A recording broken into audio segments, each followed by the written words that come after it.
Math कम पढ़ना था, 3-4 घंटे मैथ पढ़ता था। एक मॉक में मैथ का फिक्स रखा हुआ था मेंस के टाइम पे, देता ही देता था मैं एक मॉक मेंस का। पढ़ूँ ना पढ़ूँ उससे मतलब नहीं है, मॉक ज़रूर देना था एक मैथ का। तो ये एक मॉक मॉक फिक्स था मेंस के टाइम पे, और इंग्लिश की चीज़ें पढ़ने के लिए ज़्यादा थी, तो मैं ज़्यादा।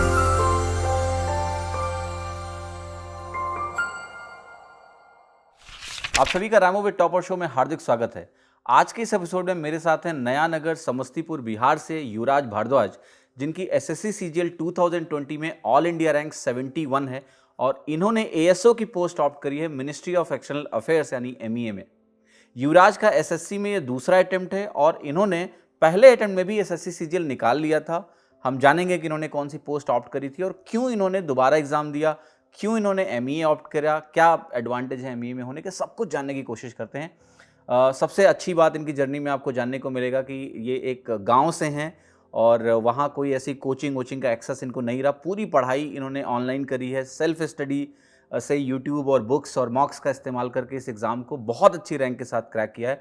तो इनकी जो जर्नी है, इनकी जो कहानी है, ये हर उस बच्चे को इंस्पायर करेगी जो गांव में बैठा है और उसको लगता है कि शहर वाले बच्चों को बहुत ज़्यादा एडवांटेज। ऐसा नहीं, आज की डेट में युवराज की कहानी ये साबित करेगी कि आप गांव में रह के भी इस एग्ज़ाम को बहुत अच्छी रैंक से निकाल सकते हैं। युवराज, आपका रैमो विद टॉपर शो में बहुत बहुत स्वागत। Thank you sir, thank you so much for inviting. Yuvraj, SSC CGL में आपका ये सेकंड अटेम्प्ट है, जैसा कि आपने बोला। पहले अटेम्प्ट में आपकी कितनी रैंक थी, कब दिया आपने और क्या डिपार्टमेंट आपको मिला था? सर 2019 मेरा पहला अटेम्प्ट था और उसमें मुझे मेरी जो ऑल इंडिया रैंक आई थी वो 808 आई थी। तो मैंने एएसओ इन रेलवे चूज़ करा था उसमें और मुझे मिला था वो। तो अभी फ़िलहाल मैं एएसओ इन रेलवे में पोस्टेड हूँ दिल्ली में ही। ओके, अभी आपने ज्वाइन कर लिया? हाँ, ज्वाइन तो कर लिया। एएसओ इन रेलवे जो आपको मिला लास्ट एग्जाम में, यस सर। और ये एएसओ इन एमईए, दोनों पोस्ट सेम ग्रेड की होंगी आई थिंक? ग्रेड हाँ पे सर, सेम है, दोनों ग्रेड राइट? पे सेम है। एक इंपॉर्टेंट सवाल पूछूं? हाँ सर। महीने में सैलरी कितना आती है बैंक में? एएसओ इन सर रेलवे। आज ही आई है, 30 नवंबर है आज। अच्छा।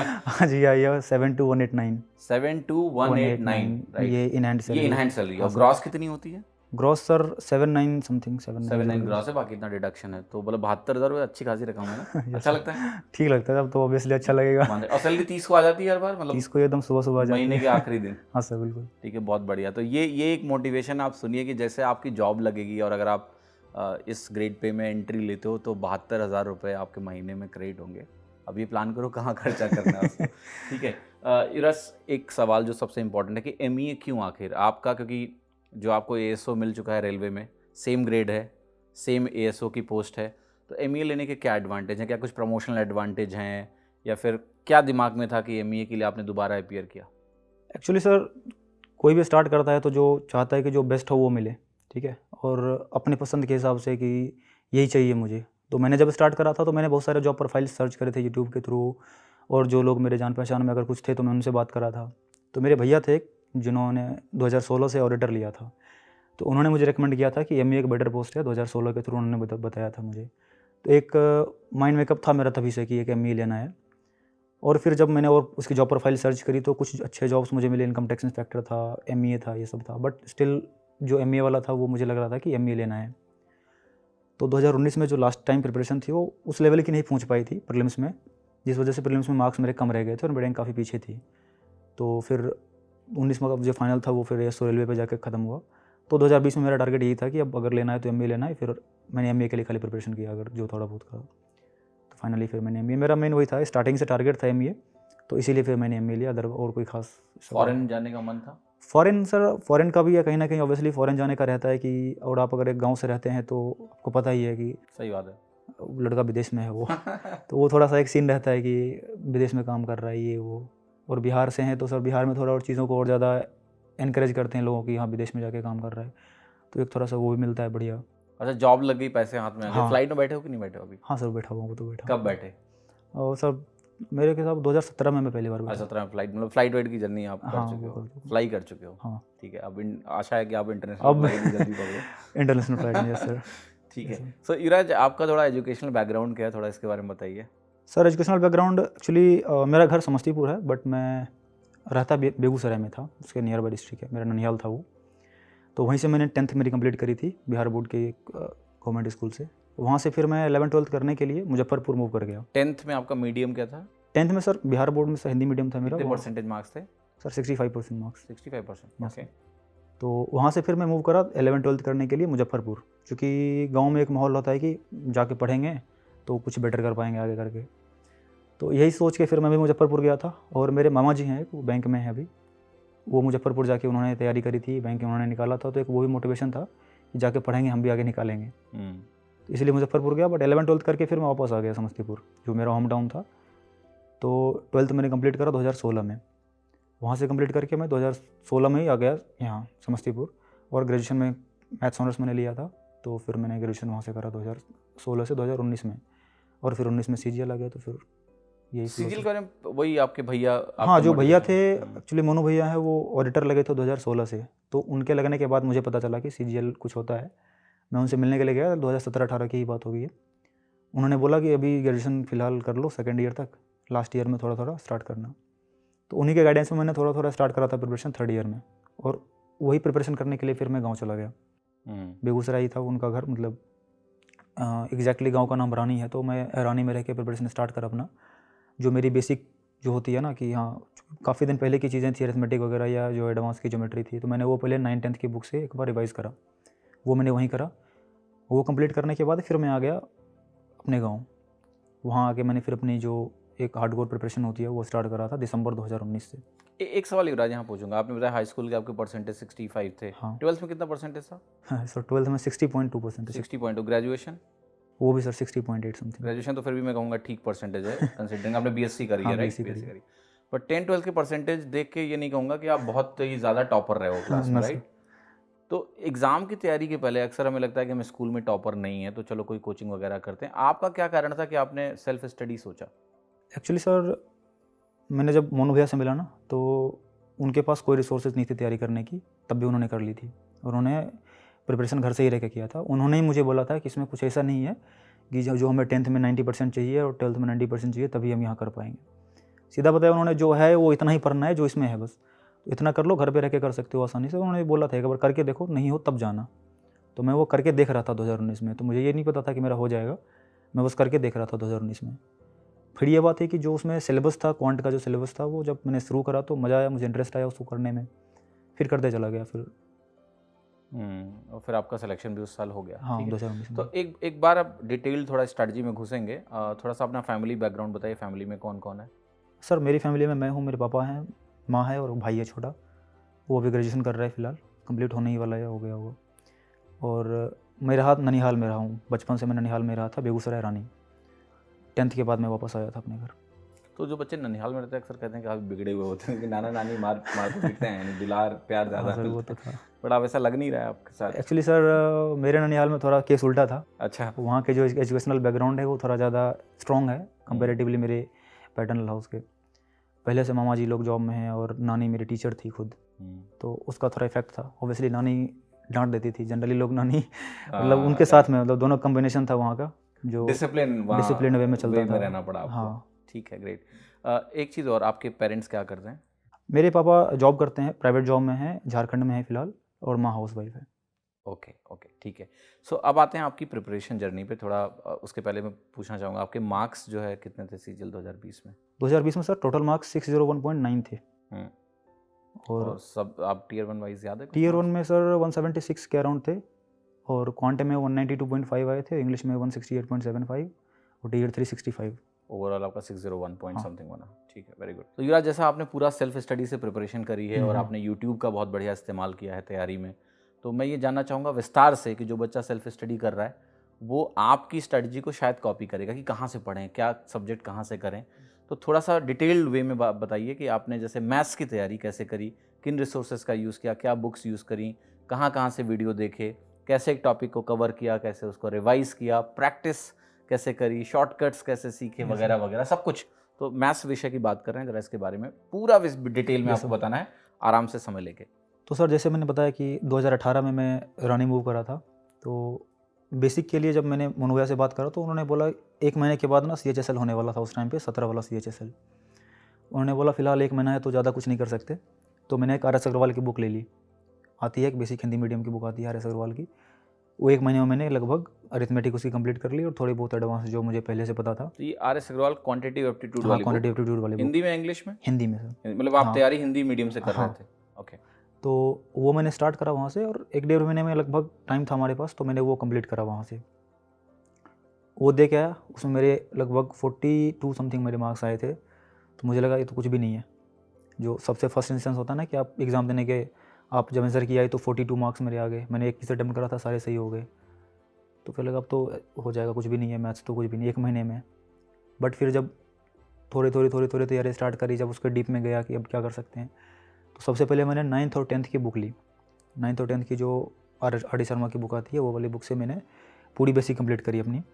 ज्योमेट्री, अलजेब्रा, ट्रिग्नोमेट्री और मेंसुरेशन, ये 4 चैप्टर मैंने वहाँ से करे।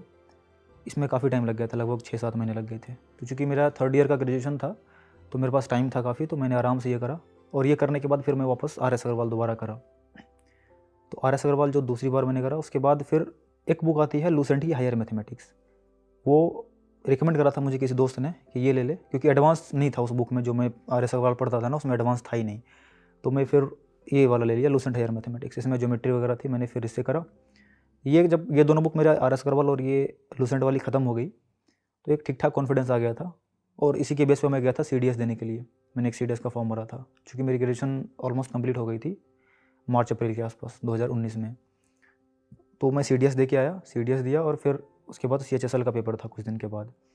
CDS मेरा क्लियर हो गया था, तो एक और कॉन्फिडेंस आ गया था कि अब हो जाएगा, धीरे धीरे कर लेंगे चीज़ें। बट जब मैं वहाँ गया तो CHSL में पहली बार वो TCS एग्ज़ाम करा रहा था, और वो झटका सा लगा वहाँ पे। मेरे उस वाले में 29 मार्क्स आए थे क्वांट में, 50 में से 50 में से 29। CHSL हाँ 2019। CHSL, हाँ 19 वाला। 18 वाला CHSL था, एग्ज़ाम 2019 में हो रहा था, जुलाई में। तो मेरी टफ शिफ्ट थी, और मुझे बिल्कुल भी आइडिया नहीं था कि ये होने वाला है। जो 29 मार्क्स मेरे आए थे, फिर वहाँ से मुझे लगा था कि अब तो अभी तक तो कुछ भी नहीं है, तैयारी अब शुरू करनी होगी। वहाँ से फिर मैंने तैयारी धीरे धीरे करके शुरू करी। तो बुक तो मेरे पास वही थी, एक RS अग्रवाल की, क्योंकि गांव में था, रिसोर्सेज नहीं थे, और पता भी नहीं था। मैं ऑनलाइन टेलीग्राम वगैरह कुछ भी ज्वाइन नहीं कर रखा था उस टाइम पे, तो उतना मुझे आइडिया नहीं था कि क्या करना है। तो बुक तो एक ही थी मेरे पास। फिर मुझे किसी ने बोला कि मतलब वही 1-2 दोस्त हैं, किरण की बुक है, मतलब प्रीवियस ईयर। और फिर मैंने मोनू भैया से बात करा, उन्होंने बोला किरण की ले लो। तो फिर मैंने किरण की बुक ली, उसमें देखा थोड़े बहुत क्वेश्चंस, 1-2 चैप्टर मैंने करने शुरू किए। तो बुक इतना मोटा था कि उसमें टाइम निकल गया थोड़ा ज़्यादा, काफ़ी सारे क्वेश्चन थे उस वाले में, तो ज़्यादा टाइम चला गया। और उसके बाद धीरे धीरे फिर ये दुर्गा पूजा आ गया, छठ वगैरह, ये सब में फिर स्किप हो गया मेरा 2-3 महीना उसमें। और इसके बाद आ गया प्रीलिम्स का टाइम, क्योंकि अक्टूबर में फॉर्म आया था, और नवंबर में लगभग मैंने दोबारा प्रिपरेशन अपनी शुरू करी। इस टाइम तक आने के बाद मुझे ये तो आइडिया लग गया था कि अभी क्या करना है। तो वहाँ पे फिर मैंने शुरू करा अपना मॉक टेस्ट का जो सिलसिला होता है। वो मॉक टेस्ट में मेन टेक्स्ट बुक मैंने शुरू करा, टेक्स्ट बुक से शुरू किया था सबसे पहले। और प्रीवियस ईयर, जो टेक्स्ट बुक का प्रीवियस ईयर होता है ना, क्योंकि जो किरण वाली प्रीवियस ईयर थी, वो मुझे लगा कि मेरे से कंप्लीट नहीं हो पाएगा, तो मैंने छोड़ दिया और प्रीवियस ईयर ऑनलाइन देना शुरू किया। मॉक देना शुरू। हाँ, ऑनलाइन मॉक के जितने भी मॉक थे टेक्स्ट बुक के और अड्डा पे अवेलेबल थे, क्योंकि यही दोनों अवेलेबल थे उस टाइम पे प्रीवियस ईयर के मामले में, सारे ही मॉक मैंने दे दिए जितने थे। 2016 के और 2017 के प्रीलिम्स के, और 2016 के मेंस के। 17 के मैंने नहीं लगाए थे, एक अलग सा हाइप था उसका, तो वो मैंने छोड़ दिया, वो नहीं लगाया। 16 का मेंस मैंने पूरा लगाया। ये मेरी तैयारी थी लगभग प्रीलिम्स की, इतनी तैयारी थी मेरी लगभग प्रीलिम्स में। और इसके बाद फिर मेंस का स्टार्ट हो गया। तो मेंस के टाइम पे चूँकि प्रीलिम्स में मेरा ख़राब हो गया था, मैंने बताया कि यही चीज़ होती है ना कि मतलब अब एक बार करते हो फिर छूट जाता है बीच बीच में, मतलब थोड़ी सी इनकन्सिस्टेंसी थी मेरे टाइम पे। तो इस चक्कर में मेरा प्रीलिम्स थोड़ा सा बिगड़ गया था। तो बिगड़ा, फिर मैंने मेंस में स्टार्ट करा। मेंस के बाद कोरोना आ गया। उस टाइम तक मैं थोड़ा टेलीग्राम यूज़ करने लग गया था। तो टेलीग्राम पे जब मैं आया तो मुझे कुछ और बुक्स के बारे में पता चला, जैसे राकेश यादव अरिथमेटिक। तो मैंने कहीं से सुना कि ये बुक अच्छी है, तो मैंने बुक ले आया वो, और बुक वाकई बहुत अच्छी थी। अरिथमेटिक की बुक है उनकी, बस वो प्रीवियस ईयर नहीं। वो बुक मैंने पूरी लगाई, लगभग 1.5-2 महीने लगे। हाँ, फिर वो बुक लगाने के बाद मेरी अरिथमेटिक मतलब फिर अच्छी हो गई थी उसके बाद। और वही बुक मैंने आज तक लगा रखा है, बस 2 बुक, RS अग्रवाल और राकेश यादव वाली अरिथमेटिक। प्रीवियस ईयर मैंने फिर वो जो ऑनलाइन के थ्रू किया था वही था। इस बीच में जो जैसे स्टार्टिंग में मैंने बताया कि जब मैं स्टार्ट कर रहा था तो कुछ चैप्टर्स थे जिसमें मुझे लग रहा था कि मैं कर लूँगा, बट एक्चुअल में वो चीज़ वीक थी। जैसे मैंने अलजेब्रा और ट्रिग्नोमेट्री, ये तो मेरा ठीक था, मतलब मेरे 12th में भी थी चीज़ें, 10th में भी तो ये मेरी सही थी। बट जैसे ज्योमेट्री थी, तो ज्योमेट्री मुझे लगा कि मैंने 9th 10th कर लिया है, सारी चीज़ें कंप्लीट हो गई और बहुत अच्छे से मैंने किया था। बुक के सारे क्वेश्चन भी हो जा रहे थे, प्रीवियस ईयर के सारे हो जा रहे थे। बट फिर जब मैं मॉक देना शुरू करा ना, तो मॉक में कुछ ऐसे क्वेश्चंस दिखे जैसे सेंटर से रिलेटेड क्वेश्चन या और भी चीज़ें जो जनरली हमारे बुक में नहीं मिलती हैं ना, वो मेरे फंस रहे थे, काफ़ी फंस रहे थे। तो फिर मैं यूट्यूब पे सर्च करता हूँ, तो उस टाइम पे गगन प्रताप की एक सर की वीडियो थी ज्योमेट्री की, लगभग 35 वीडियोज़ थी, वो मैंने कंप्लीट करा। वो कंप्लीट करने के बाद मेरी ज्योमेट्री कंप्लीट हो गई प्रीलिम्स के लिए, और मैं वो लगभग वो करके और फिर वापस से अपना बुक पे आ गया था, वही प्रीवियस ईयर बुक। और फिर मॉक टेस्ट, मैंने मॉक टेस्ट में अलग अलग जो चैप्टर वाइज मॉक टेस्ट होते हैं और भी चीज़ें ट्राई करी मैंने, जहाँ से मेरे क्वेश्चन मिले, नया नया क्वेश्चन। वो कंप्लीट करने के बाद फिर देखता हूँ कि अब तो मतलब उसके बाद ज्योमेट्री वहाँ से कंप्लीट हो गई थी मेरी। फिर ऐसे कर करके जैसा मॉक देते हो ना, तो आपको एक पता चलता है कि आपकी वीक टॉपिक्स क्या क्या हैं। तो वहाँ से मुझे पता चला कि ज्योमेट्री कंप्लीट हो गई, जो वीक थी मेरी, तो वो मैं कंप्लीट कर लिया। अब अगला आया नंबर सिस्टम। तो जब मुझे पता चला कि नंबर सिस्टम मेरा वीक चल रहा है, क्योंकि उसमें कुछ क्वेश्चंस फैक्टर्स के आ जाते थे, बीच बीच में सीरीज़ के आ जाते थे, तो मैं फंस जाता था। तो फिर मैंने सर्च करा, तो मुझे कुछ वीडियो सजेस्ट हुए, कुछ वीडियोज़ आपके सजेस्ट हुए थे जिसमें आपने सीरीज़ वगैरह पढ़ा रखा था, APGP वगैरह पढ़ा रखी थी, और कुछ फिर अमिया सर के वीडियोज़ मुझे मिले फैक्टर से रिलेटेड। ये मैंने दोनों कंप्लीट करा वहाँ से। ये कंप्लीट करने के बाद फिर मैं वही जो प्रीवियस ईयर के मॉक्स थे और ये सब, इन चीज़ों से ही मैंने लगभग कंप्लीट कर लिया मैथ्स वहाँ पे। ये कंप्लीट करने के बाद मैं जब मॉक देना शुरू करा मेंस के टाइम पे, तो लगभग 150-160 मेरे बन रहे थे। लेकिन 150-160 फिर भी लग रहा था कि थोड़ा कम ही चल रहा है, क्योंकि जिस टाइप से 18 वाले को देखा था मैंने कि 190 या जो भी टारगेट लोग चलते हैं कि हाँ मुझे इतना टारगेट करना है 180, उस टारगेट से थोड़ा पीछे था। उस टाइम तक मैं थोड़ा बहुत टेलीग्राम पे भी एक्टिव आ गया था, तो कुछ PDFs मुझे मिले जिसमें नंबर सिस्टम के क्वेश्चंस थे, कुछ ज्योमेट्री के क्वेश्चंस थे। फिर मुझे पता चला ये गगन प्रताप सर के PDF हैं, कुछ उनके बैचेज़ के, जो 2019 के मेंस के टाइम पे उन्होंने दिए थे। तो फिर मैंने वो करना शुरू किया। फिर वो धीरे धीरे कंप्लीट करते करते, वो PDF कंप्लीट करते करते मेरी मैथ्स पूरे तरीके से तैयार हो गई थी। तो ये मेरा फाइनल सोर्स था अपने मैथ्स को करने का। और इसके बाद मैं अब कुछ दिन बाद जाके कुछ PDF मुझे आपके भी मिल गए थे टेलीग्राम पे ही, तो वो PDF मैंने करे थे, और फिर कुछ मुझे पवन राव सर वाले PDF मिले थे। तो यहाँ से लगभग मेरी जो बुक के थ्रू या जो चीज़ें होती हैं ना कि PDF बुक ये सब करना, ये मेरी कंप्लीट हो गई थी लगभग।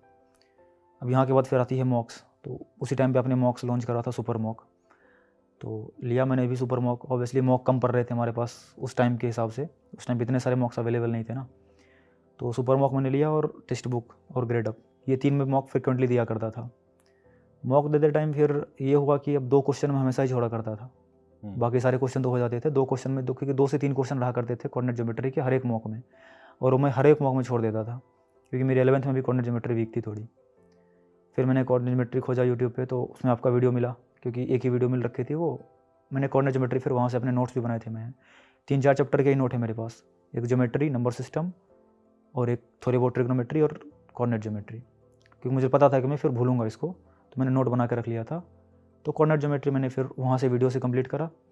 तो वो कंप्लीट होने के बाद फिर जो है मेरे मॉक में मेरा जो टारगेट हुआ करता था कि मैं 95 या 90, मतलब कुछ क्वेश्चन ऐसे हुआ करते थे मॉक में जो करने के लिए नहीं आते थे, उसके अलावा क्वेश्चन जो हो वो मैं कंप्लीट कर लूँ। वो मेरे होने लग गए इसके बाद, क्योंकि फिर इसके अलावा कुछ बचा नहीं था कि जो मैं और कर सकता था अपने साइड से। सारी चीज़ें कंप्लीट हो गई थी, मॉक बचे थे बस। इसके बाद मैं खाली मॉक ही देता था बस, बाकी मेरी जर्नी मॉक से कंप्लीट हुई थी। ओके युवराज, अभी एक सवाल है मेरा कि जैसे मैथ्स में एक कैलकुलेशन एस्पेक्ट होता है कि जैसे 10th तक की मैथ्स को अगर हम देखते हैं या 12th की मैथ्स भी देखते हैं, BSc की मैथ्स देखते हैं, तो वहाँ कैलकुलेशन इंटेंसिव गेम नहीं होता है, क्योंकि वहाँ मेनली प्रूव करना है या सॉल्व करना है, तो बहुत टाइम होता है, आपको हर स्टेप लिखना होता है। कॉम्पिटेटिव एग्जाम में आके आपकी कैलकुलेशन स्पीड बहुत ज़्यादा मैटर करती है, उसके लिए कुछ स्पेशल अटेम्प्ट आपने किए थे? एक्चुअली कैलकुलेशन को लेके मैंने कुछ खास स्पेशल कुछ भी नहीं किया था, कोई ऐप का यूज़ कुछ भी नहीं, मैंने आज तक कुछ भी नहीं किया था, ना कोई वीडियो मैंने देखा कभी।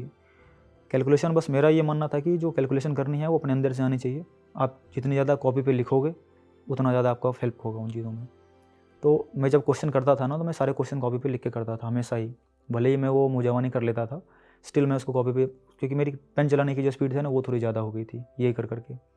अगर मैं एक दिन में 200 सवाल करता था, मैं सारे 200 सवाल लिख के सॉल्व करता था। तो इससे क्या होता था ना कि मेरी पेन चलाने की स्पीड बढ़ गई थी, और जब आप लिखते हो हर चीज़ों को तो बार बार आपके माइंड में वही चीज़ आती रहती है।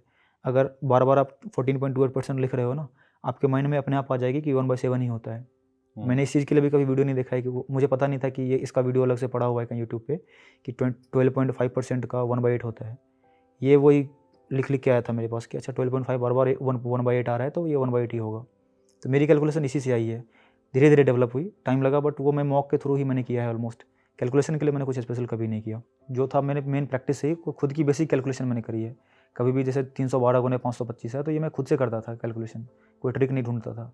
या 99 का कभी मैंने कोई स्क्वायर, हाँ कुछ स्क्वायर्स मुझे जरूर याद थे, स्क्वायर वो भी लिखते लिखते याद हो गए थे, 50 60 70 तक तो याद ही हो गए थे, इवन ज़्यादा याद हो गए थे वो। जब अपना पीक टाइम होता था उस टाइम तक मेरी सारी चीज़ ऑलमोस्ट याद हो गई थी, और वो याद लिखते लिखते हुई थी।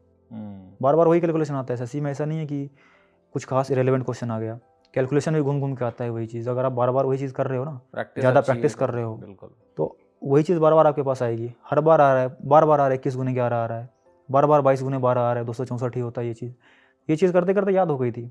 और मेरी आदत थी लिख के करने की सारी चीज़ें, मैं वोकैबुलरी भी लिख के पढ़ता था, तो इससे ना मेरी लिखने की स्पीड बढ़ गई थी। और वो लिखते लिखते जो ना कोई कैलकुलेशन अगर आई, अगर 312 गुने 728 करनी है तो बिल्कुल इरेलीवेंट सा है, बट ये भी मैं जल्दी लिख के कर लेता था 10-15 सेकंड में। ये बस प्रैक्टिस से हो गई थी, कुछ खास एक्स्ट्रा मैंने इसके लिए नहीं करा कभी भी। टेबल्स वगैरह 30 तक याद थी आपको, 20 तक? टेबल्स तो याद तो 20 तक ही होते हैं सबको, बट याद करते करते वो 40 तक हो गई थी एक टाइम पे। मतलब इतनी बार उस चीज़ को करा था, हर जगह के मॉक्स दे दे के। और जितनी ज़्यादा मैं सजेस्ट भी यही करूँगा कि जितनी ज़्यादा लोग प्रैक्टिस करेंगे इन चीज़ों को लेके, उतना ही ज़्यादा अननेसेसरी वीडियोज़ में या अननेसेसरी ट्रिक्स के चक्कर में फंसने में, उसी चक्कर में लोग फंस जाते हैं। ट्रिक्स याद करने, अब ट्रिक्स कहाँ पे इम्प्लीमेंट होगा ये पता ही नहीं होता है लोगों को, तो उससे बढ़िया है कि आप बेसिक करो, उससे जल्दी मैं बेसिक कर लेता हूँ। राइट।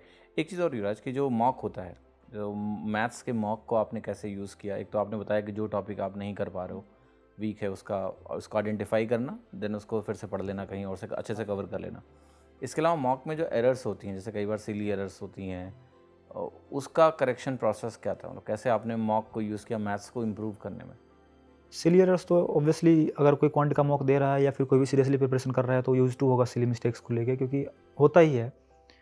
तो उसका कुछ खास मतलब कुछ एक स्पेशल चीज़ नहीं है कि मैं ये करूँगा तो मेरी सिली मिस्टेक्स कम हो जाएगी।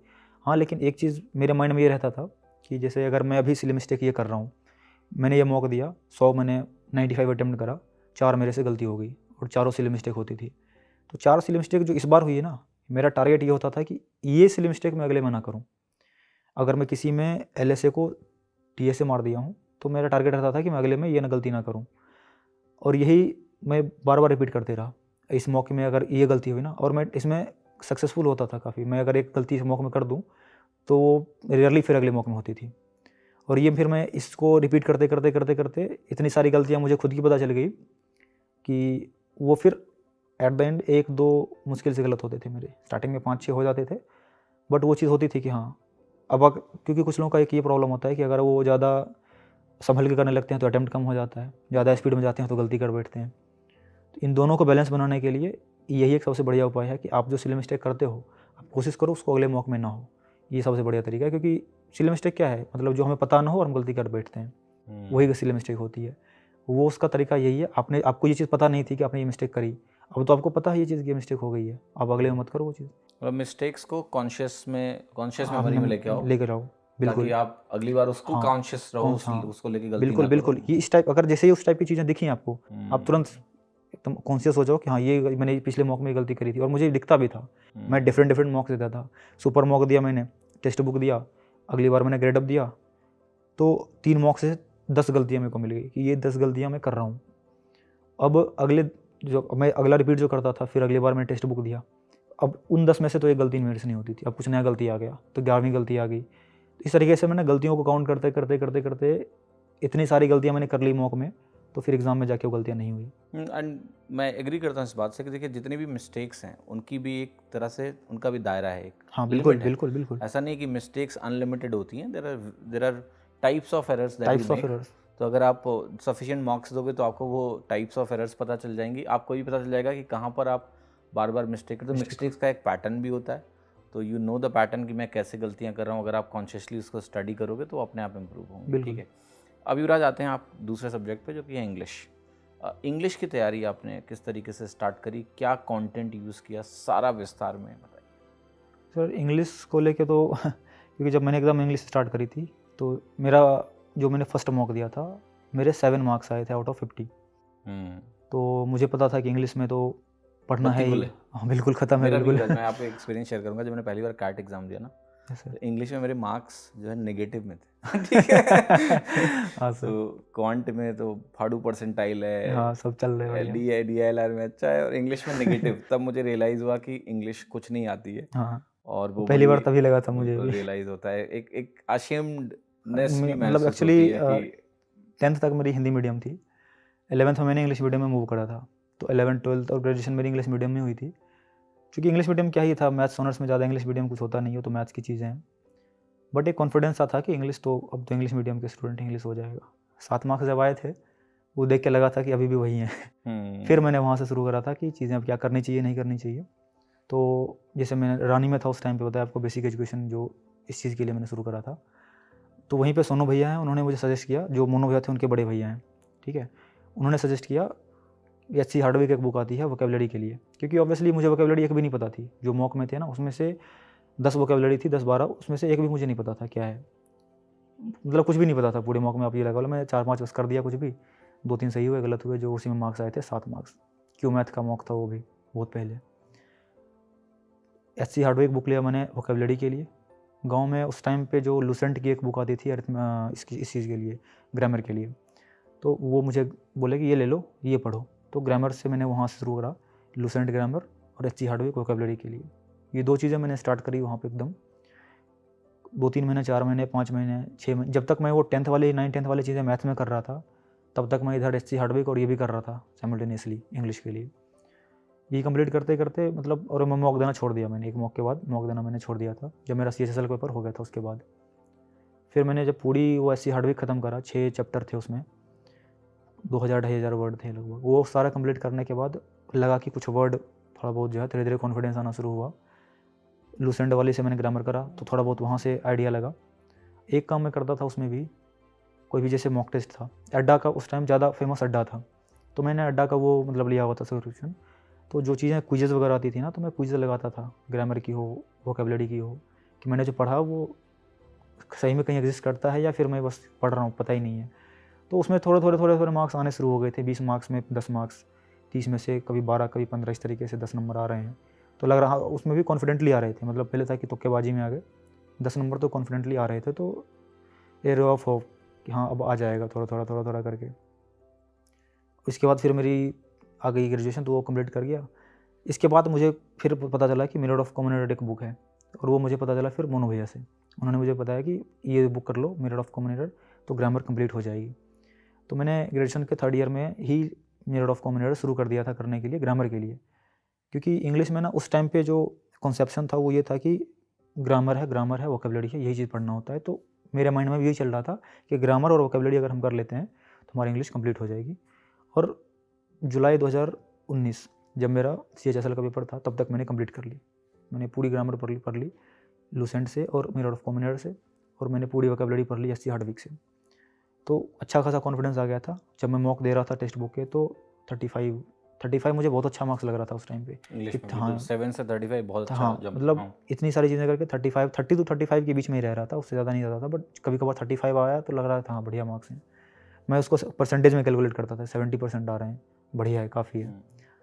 तो वो चीज़ें करते करते फिर जब CHSL का पेपर देने गया तो 32.5 मार्क्स मेरे आए। तो थोड़ा सा कॉन्फिडेंस आया था उस टाइम कि हाँ अब ठीक है। जो जिसमें मेरे 29 इंग्लिश मैथ्स में आए थे ना, तो मैथ्स में मेरा कॉन्फिडेंस गिरा था और इंग्लिश में कॉन्फिडेंस थोड़ा अप हुआ था कि अब आ जाएंगे मेरे आगे भी। क्योंकि तब तक क्या था ना कि मॉक में आ रहे हैं, ये कॉन्फिडेंस नहीं था कि ये चीज़ें शायद पेपर में ना हो, पेपर में कुछ नया आ जाए, पेपर में कुछ अलग आ जाए। बट पेपर में भी जब चीज़ें आई 32, तो लग रहा था कि हाँ हो जाएगा, ये भी चीज़ें सही थी फिर। और वो कंप्लीट करने के बाद फिर मुझे नीतू सिंह के वॉल्यूम 1 है उसके बारे में पता चला। फिर मुझे MB पब्लिकेशन के बारे में पता चला, क्योंकि वहाँ क्या ना रिसोर्सेज कम होते हैं, को धीरे धीरे आइडिया लगता है। आप जब एक्सप्लोर करते हो, जब मैंने टेलीग्राम एक्सप्लोर करा तो पता चला कि सब नीतू सिंह पढ़ रहे हैं। अब मुझे पता ही नहीं क्या था ये। अब मैंने नीतू सिंह की वॉल्यूम 1 खरीदी। तब तक मैंने ऑलरेडी पढ़ रखा था मैंने पूरा ग्रामर, बट स्टिल मैंने खरीदा कि देखने के लिए कि सब यही पढ़ रहे हैं तो क्या है इसमें। मैंने लिया, उसको पढ़ा भी, ऑलमोस्ट पढ़ा। फिर मुझे एक चीज़ आइडिया लग गया कि जो मैंने इतनी सारी चीज़ें करी थी ना, लूसेंट बहुत ज़्यादा एग्जॉस्टिव, बहुत बड़ा बुक है वो, पढ़ने में काफ़ी टाइम लग जाएगा अगर पढ़ने लगेगा, तो उतना पढ़ने की ज़रूरत नहीं है।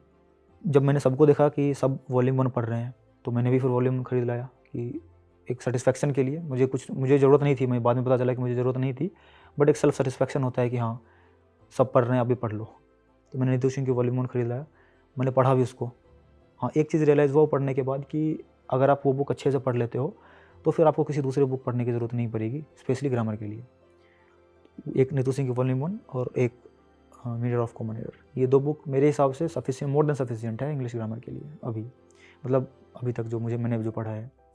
ये बुक मैंने कंप्लीट करा, और फिर मैं थोड़ा उसके बाद, जैसे अब नीतू सिंह की वॉल्यूम 1 ग्रामर मेरा कंप्लीट हुआ तो उसमें कुछ वोकेबलरी दी हुई थी। मैंने वोकेबलरी जब उठा के पढ़ना शुरू करा तो थोड़ा थोड़ा रिलेट करा मैंने एससी हार्डविक से, काफ़ी सारे वोकेबलरीज उसमें से मिल रहे थे मुझे, तो मुझे लगा कि हाँ ये सही है। फिर तो वो मैंने कंप्लीट करा, फिर वहाँ से वोकेबलरी भी कंप्लीट करी, ग्रामर कंप्लीट करा। उसके बाद मुझे पता चला कि एक एमबी पब्लिकेशन की भी बुक होती है, और फिर मैंने देखा कि एमबी पब्लिकेशन भी सारे लोग पढ़ रखे हैं। मतलब जो फेमस बुक थी ना, जैसे कुछ टॉपर्स के इंटरव्यू आए, उस टाइम पे आपके ही चैनल पे आए थे एक कौशिक राज, तो उनका मैंने इंटरव्यू देखा तो पता चला कि एमबी पब्लिकेशन पढ़ना है, तो मोटिवेट होकर मैंने भी ले लिया। तो मैंने उसका चैप्टर तो नहीं किया कभी भी, बट हाँ उसके स्टार्टिंग की वोकेबलरी मैंने बहुत अच्छे से करी, उसमें बहुत अच्छी वोकेबलरी दी हुई है। और इतने सारे वोकेबलरी पढ़ने के बाद एससी हार्डविक से, लुसेंट से और ये नीतू सिंह बॉलीवुड से, इसके बाद भी मुझे वोकेबलरी मतलब कम पड़ रही थी, क्योंकि उसमें और ज़्यादा वोकेबलरी दी हुई थी।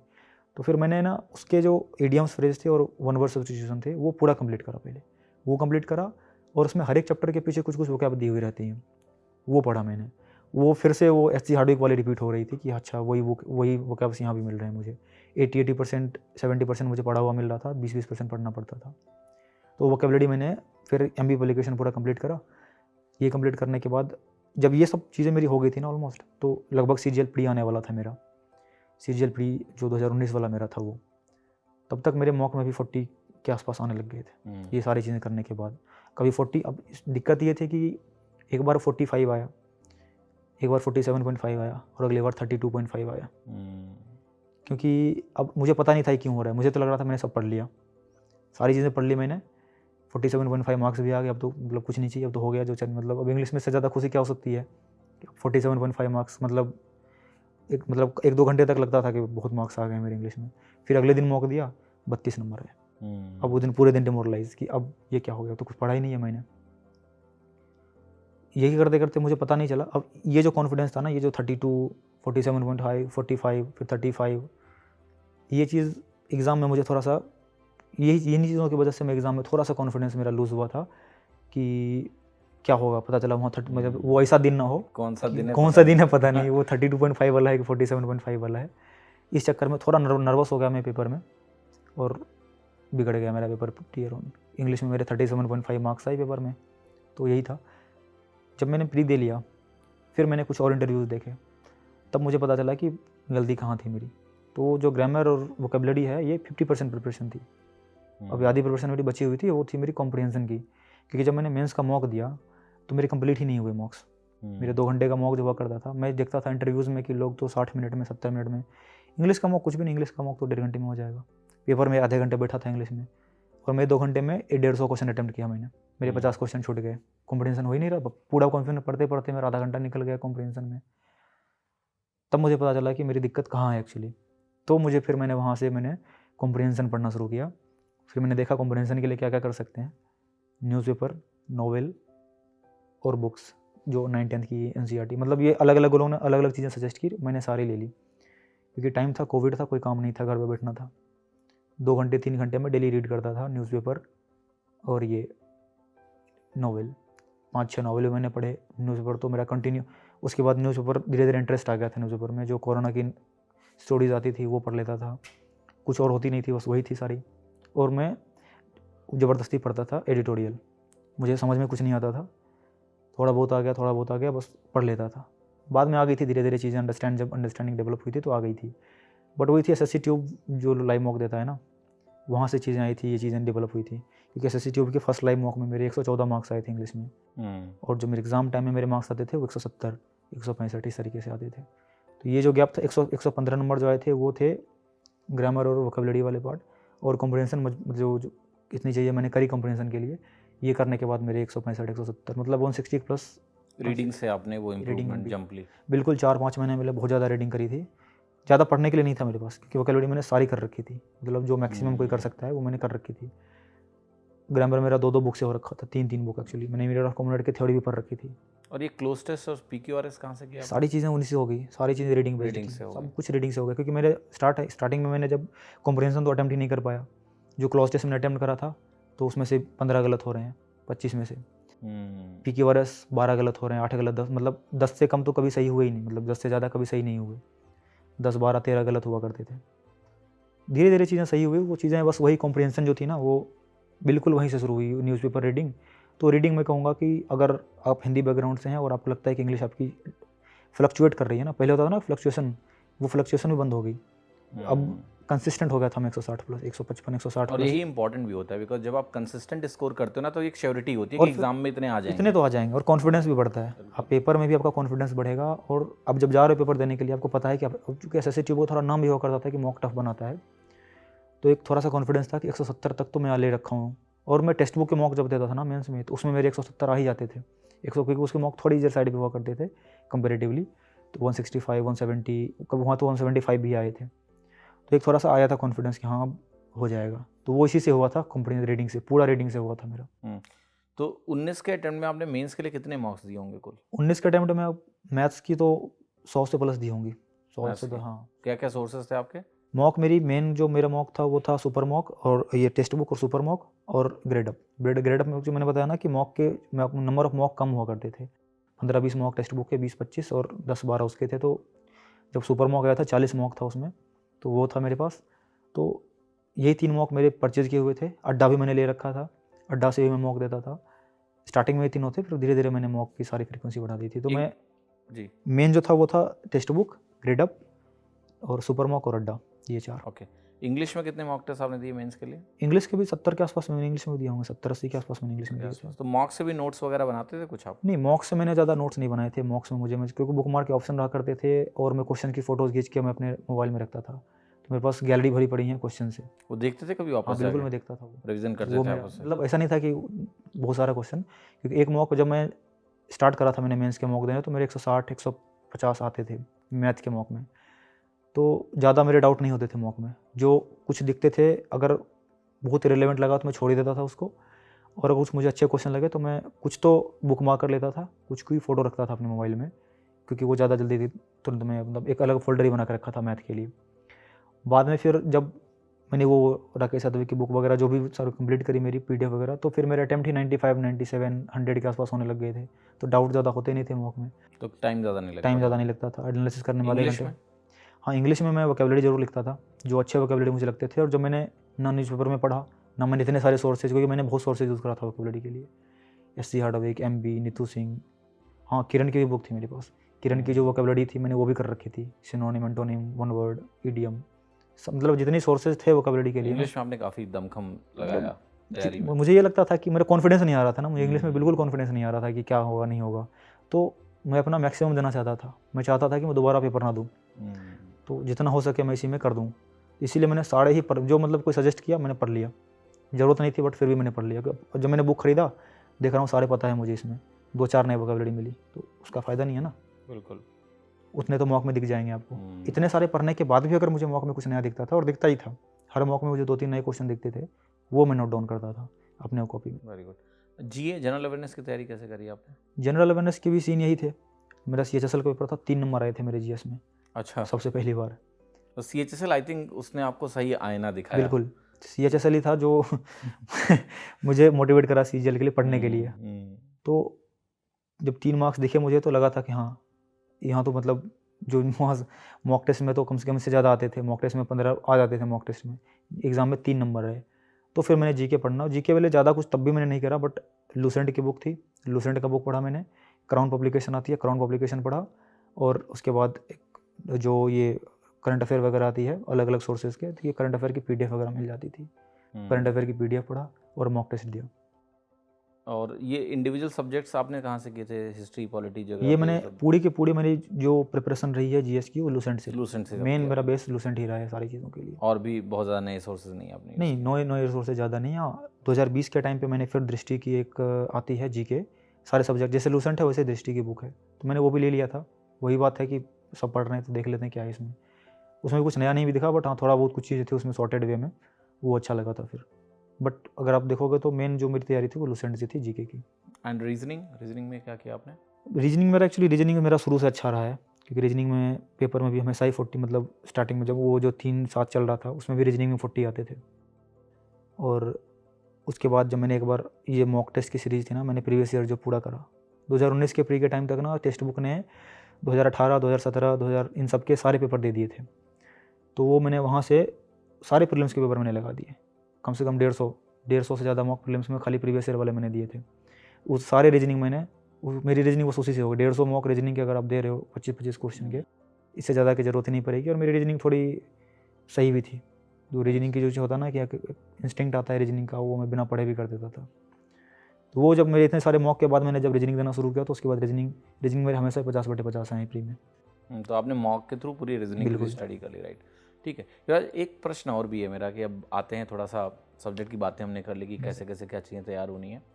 जो एक प्रिपरेशन होता है, एक एस्पिरेंट तैयारी कर रहा है, आप ये पूरी तैयारी अपने गांव से कर रहे थे, ठीक है? तो क्या पढ़ाई का शेड्यूल क्या होता था आपका? कोई रूटीन था प्रॉपर डेली कि इतने बजे उठना है, फिर ये करना है? शेड्यूल तो था सर मेरा। एक्चुअली गांव में रहता था तो मुझे लगता था कि मैं शायद शेड्यूल में रहूँगा तो आसानी से हो सकता है, मतलब शेड्यूल में रहूँगा तभी हो पाएगा। कुछ जो होती है ना अपने माइंड में, शेड्यूल में रखता था ज़्यादा। मतलब ये नहीं था कि मैं इस सब्जेक्ट को इसी टाइम पे पढ़ूंगा। बट हाँ, 2 चीज़ें मेरी फिक्स थी। रात को सोने का टाइम 11 बजे तक मैं हर हालत में सो जाता था। सुबह 6:30-7 तक उठता था मैं। मतलब ये नाइट में सोने की आदत मैंने डाल रखी थी। पूरी प्रिपरेशन फेज़ में मेरी पूरी प्रिपरेशन दिन में हुई थी। और सुबह मैं इंग्लिश पढ़ता था हमेशा। बाकी चीज़ें फ्लक्चुएट करती थी, बट मेरी इंग्लिश की मतलब मैंने कभी भी इंग्लिश का टाइम चेंज नहीं करा। सुबह मैं 7:30 बैठता था पढ़ने, 11:30 तक इंग्लिश पढ़ता था। और पढ़ते कैसे? कोई टेबल चेयर लगा के बाकायदा, या फिर टेबल चेयर और बेड, जनरली बेड पे ही सो के मतलब चलता था वो तो थोड़ा बहुत। बाकी टेबल चेयर मेरे पास रहती थी तो टेबल चेयर पढ़ता था।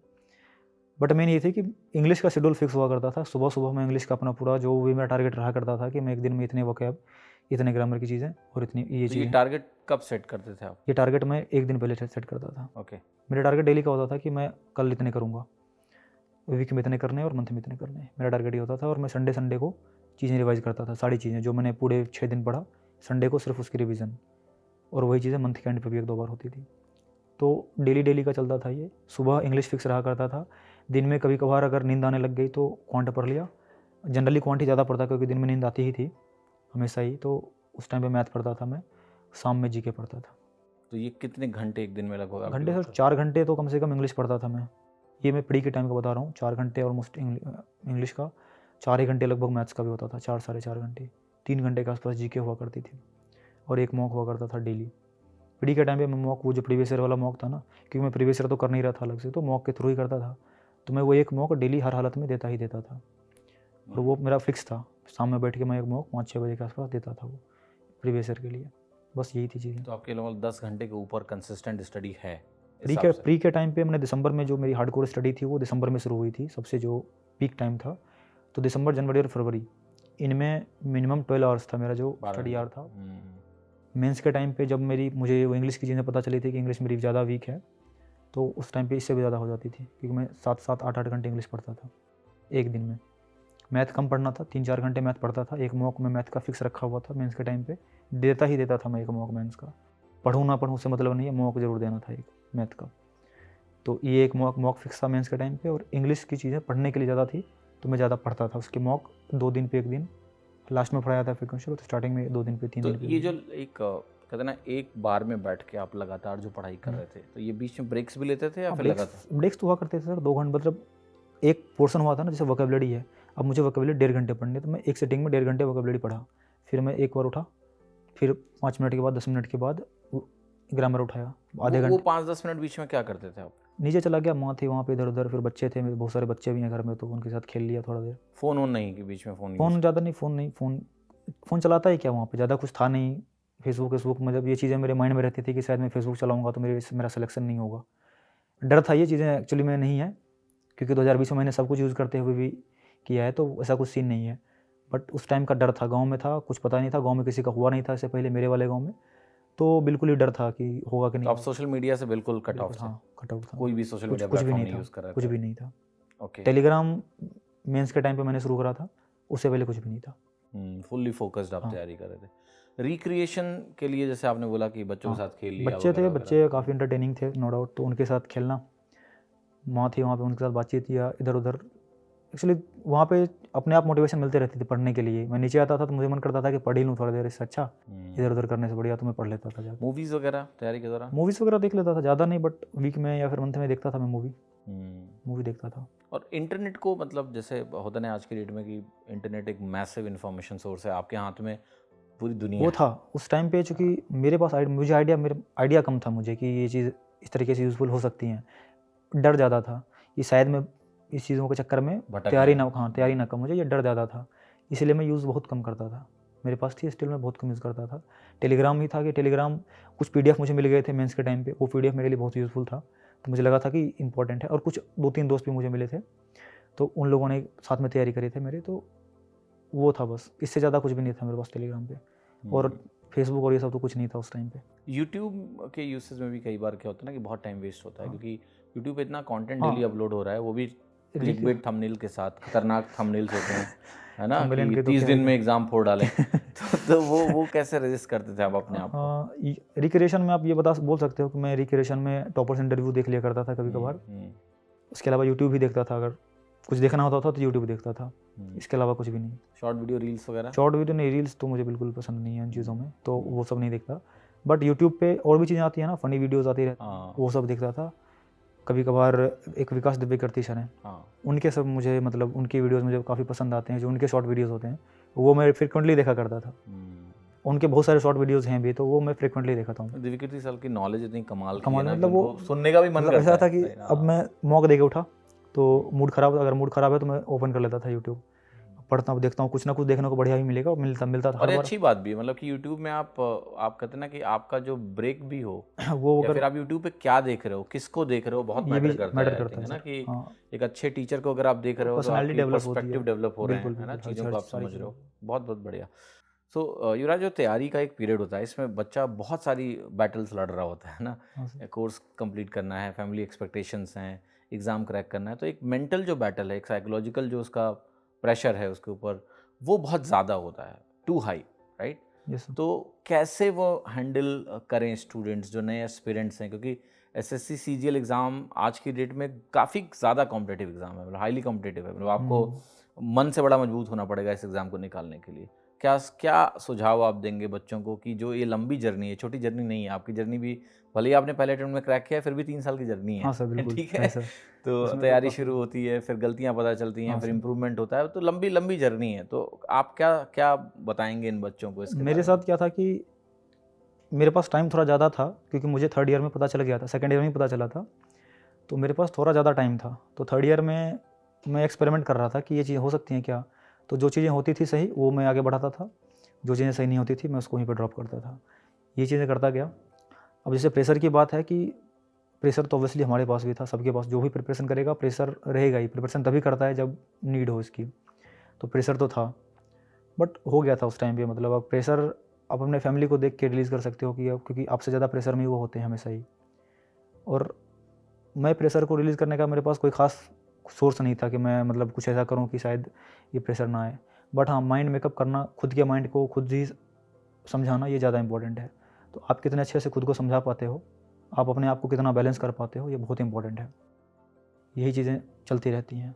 और वैसे अगर मैं अभी करंट सिनेरियो की बात करूँ तो अभी तो बहुत सारे रिसोर्सेज हैं। अगर आप टेलीग्राम यूज़ कर रहे हो तो आप बिगड़ भी सकते हो वहाँ पे, और अच्छी तैयारी भी कर सकते हो, ठीक है।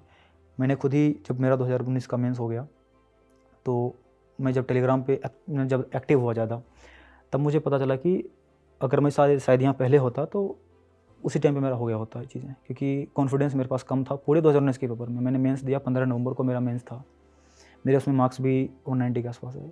स्टिल वो मैं अनकॉन्फिडेंट, मतलब इतना कॉन्फिडेंस मेरे पास नहीं था कि मेरे इतने आ सकते हैं, ठीक है। इंग्लिश में भी मेरे मार्क्स 2019 वाले में 182.5 आए थे रॉ, वो भी बिना कॉन्फिडेंस के आया था। मतलब पेपर दे के आ गए मार्क्स, इस मतलब ऐसा लगा कि शायद अभी भी मेरे, अब मैं दोबारा दूँ पेपर फिर से नहीं आएगा, ये कॉन्फिडेंस तब भी मेरे पास नहीं था। ये कॉन्फिडेंस मुझे आया टेलीग्राम पे आके, जब मैंने शुरू किया, अलग अलग ग्रुप्स ज्वाइन करे, एक द पंडित अपना ग्रुप है वो मैंने ज्वाइन करा। वो जब ज्वाइन किया ना मैंने, तो मेरी जो मेन कॉन्फिडेंस थी वो वहीं से डेवलप हुई, लोगों के बीच रह के, लोगों के डाउट सॉल्व करके। मतलब मैं खुद का डाउट इतना सारा सॉल्व किया मैंने, वो मुझे कॉन्फिडेंस नहीं दिया मैंने कभी भी। बट जब मैंने लोगों के डाउट सॉल्व करने शुरू किए, अलग अलग टाइप के लोगों, चाहे क्वेश्चन हो, चाहे कोई मतलब मैथमेटिक्स का क्वेश्चन हो, चाहे रीजनिंग हो, चाहे कोई पर्सनल रीज़न हो, मतलब कुछ भी, जैसे प्रिपरेशन फेज़ में आपने ये किया, ये कैसे किया, आपसे आपने ये कैसे किया, आपका ये कैसे हो गया, ये चीज़ें बहुत इंपॉर्टेंट हैं। और यही चीज़ें मेरे कॉन्फिडेंस का, मतलब मुझे यहीं से कॉन्फिडेंस मिला फिर, और यही फिर करते चला गया मैं आगे तक। और ये बहुत ज़रूरी चीज़ है, सभी एस्पिरेंट्स को ये चीज़ समझनी है कि जो तैयारी है ये अप्स एंड डाउन्स का गेम है। गेम गेम है बिल्कुल। अब वो आप देखो कि आपका सपोर्ट सिस्टम क्या है, क्या है? Find out. एक सपोर्ट सिस्टम किसी का कुछ और हो सकता है, किसी का कुछ और हो सकता है। तो ऑनलाइन में कई बार ये होता है कि जब आप एक रिमोट लोकेशन में बैठे हो, बट ऑनलाइन वो मौका देता है मौका आपको देता है बिल्कुल। कि आप नेटवर्किंग के बहुत थ्रू बहुत बहुत। बहुत सारे लोगों से कनेक्ट होकर अपनी प्रॉब्लम्स को और सॉल्व एक कर मेरा सकते कॉन्फिडेंस का और सबसे बड़ा रास्ता सुपर मॉक ज्वाइन करना। हैं। ओके, ठीक है। थोड़ा सा सुपर मॉक्स के एक्सपीरियंस के बारे में हाँ बताइए सर युवराज। बिल्कुल। सुपर मॉक भी जब मैंने ज्वाइन करा था तो ज्वाइन तो मैंने मार्क्स बेसिस पे करा था कि मार्क्स अच्छे हैं ज्वाइन करता हूँ। बट जब मैंने ज्वाइन करा, जब मैं क्वेश्चन वही क्वेश्चन एक टाइम पे सॉल्व करता था। जब मैं फिर वो क्वेश्चन को मैंने क्रिएट करना शुरू किया कि इसको इस तरीके को मैं ऐसे करता हूँ, चीज़ें बहुत ज़्यादा डेवलप हुई। मतलब मेरे अंदर राइट, ये पॉइंट मैं ऐड करना चाहता हूँ कि युवराज हमारी सुपर मॉक्स की कंटेंट टीम में काफ़ी लंबे टाइम तक रहे हैं। तो जो मॉक्स आप लोगों ने दिए होंगे सुपर मॉक्स से, कई मॉक्स ऐसे होंगे जिसमें युवराज के क्वेश्चंस रहे होंगे। तो ये सुपर मॉक्स की टीम का कोर हिस्सा रहे हैं और मुझे बड़ी खुशी है कि ये वो क्वेश्चन क्रिएटर हैं जिनको आप सामने देख रहे हो, जिन्होंने मॉक्स में अच्छा काम किया है। थोड़ा तो बताइए सर जी। उस टाइम पे मतलब बहुत ज़्यादा मतलब डेवलप हुआ माइंड मेरा। अगर मैं 2020 की अभी अगर मुझसे कोई पूछेगा 2020 में आपने कितना प्रिपेयर किया, मैंने क्वांट बिल्कुल भी कहीं नहीं पढ़ा है मैंने। सुपर मॉक के क्वेश्चन मैंने क्रिएट करे और ग्रुप में डाउट सॉल्व करे। जो द पंडित ग्रुप था उसके सारे बहुत सारे डाउट सॉल्व करते थे। मैं पूरे दिन डाउट ही सॉल्व करता था। 5-5 हज़ार डाउट सॉल्व कर रखा है मैंने अपने। मेरे फ़ोन में फ़ोटो पड़ा हुआ है 5,000 से ज़्यादा खाली डाउट वाले। तो डाउट सॉल्व करा और उन्हीं डाउट्स में से बहुत अच्छे क्वेश्चन भी मुझे दिखते थे। मैं उन क्वेश्चन का यूज़ करता था क्वेश्चन क्रिएट करने के लिए। एक क्वेश्चन देखा इसका ये कॉन्सेप्ट है, अब उस कॉन्सेप्ट को मैं और थोड़ा ट्विस्ट करता था। तो काफ़ी मज़ा आता था करने में, क्वेश्चन क्रिएट करने में मुझे वैसे ही शुरू से ही बहुत मज़ा आया। जब मैं एक टाइम पे आ गया था कि मैं डेली मतलब जब डेली बेसिस पे क्वेश्चन करने लग गया, सुपर मॉक के मॉक देने लग गया, मॉक बनाने लग गया जब, तो काफ़ी चीज़ें मेरे खुद की जो कॉन्फिडेंस है ना वो बहुत ज़्यादा हाई हुआ। मतलब वो होता है ना कि हाँ मुझे मैथ आती है, मुझे तब पता चला एक्चुअली। तो वो मुझे सुपर मॉक से और आके ये पता बहुत चला। इंपॉर्टेंट चीज़ है, कहते हैं ना कि किसी भी चीज़ को अगर सीखना है हाँ, तो आप सिखाना शुरू करो। सिखाना शुरू करो, बिल्कुल यही चीज़ थी। आपको मैंने कहते हैं ना कि जब टीचर आप बनते हो ना, तो मुझे when you start teaching you are actually learning that particular thing in a best way. Best way. Clarity तभी आती मैंने है। इतने सारे मॉक दिए 2019 में। 100 में 100 अटेम्प्ट मैंने 2-4 मॉक में किए होंगे। 2-4 मॉक एट मैक्स जिसमें मैंने 100 में 100 अटेम्प्ट किया होगा। मेरे टाइम खत्म हमेशा होता था 95 अटेम्प्ट करते करते। 2020 में मैंने मॉक लगभग देना शुरू किया था जब जनवरी के आसपास आके। दिसंबर लाइन में मैंने बिल्कुल 1 महीना लास्ट में मैंने पढ़ा था थोड़ा बहुत, वो भी मैंने मॉक ही दिए थे बस। 1-2 और एक्स्ट्रा मॉक थे। इस बार स्टार्टिंग से मॉक में मेरे 100 मिनट में, 105 मिनट में, 110 मिनट में 100 अटेम्प्ट होते थे। किसी एक मॉक में एक भी ऐसा क्वेश्चन नहीं होता था जो मेरे से होता नहीं था। पढ़ा मैंने नया कुछ भी नहीं था। पढ़ा तो मेरा 2019 वाला ही था ना सारा जो मैंने पढ़ रखा था। बट ये चीज़ें डेवलप हुई ना, मतलब हर मॉक में 100 अटेम्प्ट हो रहे हैं। वो एग्जामिनर माइंडसेट भी डेवलप हो जाता है कि एग्जामिनर क्या क्या सोच सकता रहा, है। वो चीज़ें डेवलप हो गई। वो एग्जामिनर वाला माइंडसेट जो था ना वो डेवलप हो गई थी सुपर मॉक पे काम करके। और वो चीज़ें बहुत ज़्यादा हेल्प करा मुझे पेपर में भी। पेपर मेरे 11 मिनट पहले ख़त्म हो गया था जो 2020 का मेंस था। सिली मिस्टेक तो खैर वो तो चीज़ जो थी प्रैक्टिस में भी कम हो, बट पेपर मेरा 10 मिनट पहले तब भी ख़त्म हो गया था। और वो इसीलिए क्योंकि वो जो क्या पूछना चाह रहा है ना पता था, पहले से पता था। तो वो चीज़ें हो गई थी बस। Very good. युवराज, क्या माहौल था सिलेक्शन के बाद आपके गांव में? तो गाँव में तो ऑब्वियसली सब सरकारी नौकरी तो बिहार में, यूपी में हाँ बहुत सर। बड़ी चीज़ है, और वो भी गांव में तो सर मेरे वाले गाँव में तो ऐसे भी कोई था ही नहीं पहले से, तो बड़ा सा माहौल क्रिएट हो गया था थोड़ा। हाँ कोई पहला लड़का निकला है इसी तरीके से, तो मज़ा आया था। युवराज, अभी जो आप रेलवे में एएसओ के पद पर काम कर रहे हो, तो वो विद इन रेलवे भी बहुत सारे डिपार्टमेंट्स होते हैं, ठीक है? तो आप किस डिपार्टमेंट में हो, क्या काम है आपका? सर मुझे सिक्योरिटी क्राइम ब्रांच मिला हुआ है। क्राइम ब्रांच, इसमें क्या होता है? क्राइम ब्रांच एक्चुअली रेलवेज में जितने भी क्राइम्स होते हैं पूरे ऑल ओवर इंडिया में, उनका डेटा हमारे पास आता है उनको रखने तो के जैसे लिए। रेलवे में कोई चोरी हो गई किसी हाँ की, सर। तो वो डेटा आपके पास होगा अगर रिपोर्ट हुई होगी तो? हाँ रिपोर्ट अगर होती है तो वो आ जाता है हमारे पास। अगर हम खोजेंगे तो पुराने भी आ जाएंगे हमारे पास। एक बार युवराज मेरा जूता चोरी हो गया था रेलवे से, उसका कुछ जुगाड़ करोगे? अरे सर आपने रिपोर्ट करा दीजिए अब एक बार जाके। यार लेकिन फिर बाद में मैं भी ना किसी और का पहन के उतर गया। ठीक है, तो रिपोर्ट मत कराइएगा फिर। तो नहीं कराया ना, ठीक है। तो कैसे कैसा काम करते हो, मतलब काफ़ी इंटरेस्टिंग लग रहा है क्राइम सर ब्रांच वो तो सुन सर के ना। बढ़िया है। मतलब जॉब प्रोफाइल जो जनरली है वो काफ़ी सही है हमारे यहाँ। तो काफ़ी मज़ा आता है काम करने में। आरटीए वगैरह के रिप्लाई आते हैं, बड़े बड़े क्वेश्चन आरटीए में देखने को मिलते हैं। अभी से अगर आप 2-3 महीने पहले की बात करोगे तो मैं आरटीए लगाया करता था कि रिजल्ट कब आएगा। अभी मैं वैसे मेरे पास आरटीए आते हैं, मैं उन आरटीए का रिप्लाई करता हूँ। डीलिंग हैंड टाइप आरटीआई के अप्लाई करने होते हैं। एनएचआरसी डील करता हूँ मैं रेलवे में, जो कंपनसेशन वगैरह जाता है वो चीज़ें आप देखता हूँ मैं कैसे जाता है, क्या प्रोसीजर है उसका। तो सीखने में चीज़ें मज़ा आ रही है। और भी चीज़ें जैसे जो भी बहुत सारे ऐसे ऐसे क्राइम होते हैं जो थोड़े फ़नी भी होते हैं। लोग दिख जाता है कि हाँ चीज़ें, बट सही है यहाँ पे चीज़ें बढ़िया है, इंटरेस्टिंग है काफ़ी। और मज़ा आता है इन चीज़ों को इंस्पेक्ट करने में। दूसरा ये कि आरपीएफ वालों के साथ काम करने का भी एक बढ़िया मौका मिल रहा है मुझे, तो ये भी एक सही चीज़ है। तो रेलवे में ना लोग रेलवे में जाते हैं उनको पास मिलता है, आपको मिला है पास वास? पास सर ऐसे पास नहीं मिलता है, उस चीज़ के लिए पूरा प्रोसेस होता है, तो पूरा प्रोसेस कंप्लीट करना पड़ता है। तो कैसा पास मिलता है? क्योंकि अक्सर लोग रेलवे में इसीलिए चले जाते हैं कि उनको पास मिलेगा। मैं आपको सही बता रहा हाँ हूँ, सर, मेरे ये एक दोस्त ने हाँ, रेलवे में एएसओ है वो, अच्छा। ठीक है? वो रेलवे उसने ज्वाइन इसीलिए किया था कि उसको पास मिलेगा। ठीक है, और कोई लॉजिक नहीं एक्चुअली था। थोड़ा-सा मिसकॉन्सेप्शन है। एक्चुअली होता क्या है कि आप रेलवे जॉइन करते हो तो आपको दिया जाता है, एक पास आपको मिलता है एक जाने-आने के लिए आपके घर से 1 साल में 1 बार। और कुछ पीटीओज़ मिलते हैं जिसमें आपको 33% पे आपको टिकट मिल जाएगा, तो कुछ अच्छा, उसका अच्छा। फ़ायदा होता है। और गेस्ट हाउसेस का बड़ा फायदा मैंने सुना है हाँ, कि कहीं गेस्ट भी हाउसेस ट्रैवल का करने जाओ रेलवे गेस्ट हाउस मिल हाँ, जाता वो है। चीज़ का फ़ायदा है इसमें। हॉलिडे होम्स के थ्रू आप वहाँ से बुक करते हो, कुछ दिन पहले आपको बुक करना होता है यहाँ से, तो उसका फ़ायदा आप ज़रूर ले पाओगे। आप कहीं भी जाओगे, रेलवे हर जगह है, तो हर जगह रेलवे के गेस्ट हाउसेस आपको मिल जाएंगे और बहुत सस्ते रेट पे मिलेंगे, तो इसका एक ज़रूर फ़ायदा होता है वहाँ। बाकी जो भी तुम्हें जानना है ना रेलवे के बारे में, वो युवराज से पूछ लेना। इनकी इंस्टा आईडी हम लोग डाल देंगे, तो उस पर आप इनसे पूछ लेना कि क्या क्या और पर्क्स हैं। सिर्फ पास के लिए मत जाना रेलवे ज्वाइन करने, और भी चीज़ें जान लो उसके बारे में, ठीक है? युवराज, आपका क्या मैसेज है जो एसएससी सीजीएल के एस्पिरेंट्स हैं, जो फ्यूचर एस्पिरेंट्स हैं, एक लंबी लड़ाई लड़ते हैं, वो क्या संदेश है उनके लिए कि वो कैसे अपने आप को मोटिवेटेड रखें, किस तरह की तैयारी करें कि वो भी आपकी तरह एक ऑफिसर बने? मेरा एक सबसे बड़ा मैसेज यही रहेगा कि जब भी कोई एस्पिरेंट नया आता है तैयारी शुरू करने के लिए, तो आसपास के मिथ्स जो होते हैं ना, वो उन्हें बहुत ज़्यादा डराते हैं कि कोई हिंदी मीडियम से है तो ये नहीं हो पाएगा, अगर आप कहीं गांव में रह कर तैयारी कर रहे हैं तो आपसे नहीं हो पाएगा, आप बिना कोचिंग के नहीं कर पाएंगे। तो मेरा मैसेज बस सिंपल सा ये है कि कर सब सकता है, कोई भी हो, कितना ही उसका वीक बैकग्राउंड हो, उससे कोई मतलब नहीं है, कर सब लेंगे। बस ये है कि डेडिकेशन और कंसिस्टेंसी आपके अंदर रहनी चाहिए, तो कंसिस्टेंसी इज़ द की। युवराज ने बिल्कुल सही कहा कि कंसिस्टेंसी इज़ द की। अगर आप डेली अपने टारगेट्स बनाकर पढ़ते जा रहे हैं तो अपने मंजिल के करीब ज़रूर पहुंचेंगे, और एक ना एक दिन आपको सफलता भी ज़रूर मिलेगी और इनकी तरह आप भी ऑफिसर बनेंगे।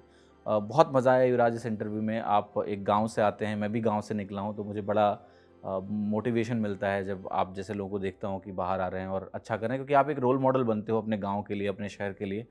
और इस इंटरव्यू में शुरू में मैंने बोला था कि इंग्लिश में मेरे कैट में नेगेटिव मार्क्स आए थे, तो लोगों को लगेगा इनके नेगेटिव ही रह गए।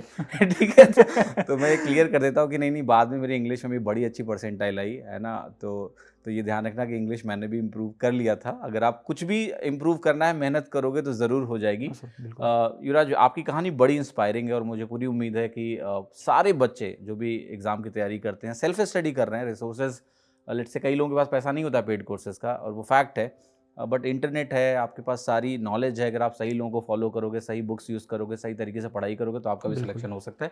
तो इस विश्वास के साथ आप मुझे पूरी उम्मीद है कि आपने इस इंटरव्यू में बहुत कुछ सीखा होगा, और युवराज ने बहुत बेबाक तरीके से अपनी जर्नी को शेयर भी किया। बहुत मज़ा आया मुझे आपसे मिलकर युवराज। बहुत बहुत धन्यवाद RWT में आने के लिए। थैंक यू सर बुलाने के लिए यहाँ पर।